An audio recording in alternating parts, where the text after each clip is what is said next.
News Nation's Kellie Meyer is live at the White House with more on what the president is now saying about this temporary move and a longer-term solution as well. Kellie. Yeah, that's a good point to all of this. What is the long-term plan here? As you mentioned, this is only set for 7 days, but the White House did say they could extend that, quote, as needed. A White House official tells me. Here's what the move does. It increases the presence of federal law enforcement across the district. Increased law enforcement were present on the streets beginning at midnight last night. Our team was out this morning checking for different areas, but it does seem as though there are more out overnight. A federal law enforcement official does tell News Nation that. And it's a combination we're seeing of the president's task force, the law enforcement working group. That includes everyone from Metro Transit Police to Amtrak Police to the Metro Police Department, the DEA, FBI, ATF, and more. I spoke one-on-one with President Trump's chief of staff, Stephen Miller, about this potential move just hours before the announcement. Here's what he had to say. The president has been very clear that he's going to take the action necessary to secure the city of Washington for the people who live here, for all the American people and all who visit here. It's our capital city. It is more violent than Baghdad. It is more violent than parts of Ethiopia, parts of many of the most dangerous places in the world. So President Trump has threatened to overall, as you mentioned, federalize D.C. Right now, this is just increasing federal law enforcement across the district. Kellie. And we outlined it a bit at the top, but Kellie, what is behind the timing here?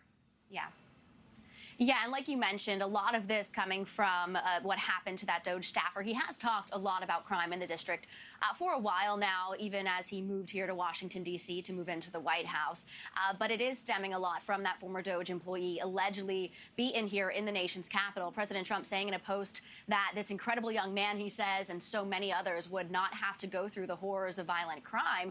But we were taking a look at the numbers with our research team at News Nation, and overall, crime is down. Here's the stats we're looking at. Violent crime is down 26% this year to date, and that comes after it was down 35% in 2024 versus 2023. So a pretty big drop when you combine those. I wanted to play a bit more from what we're hearing from Judge Jeanine here in D.C. yesterday. Yeah, that is a decision for the president. And I think that what the president was saying is that we're seeing far too much crime being committed by young people, 14, 15, 16, 17 years old, that I can't get my hands on. I mean, I don't know if you've seen some of the pictures, but, you know, young people are coddled. And they don't need to be coddled anymore. They need to be held accountable. They shouldn't be going to arts and crafts in family court. And this is a look here of the carjackings in Washington, D.C.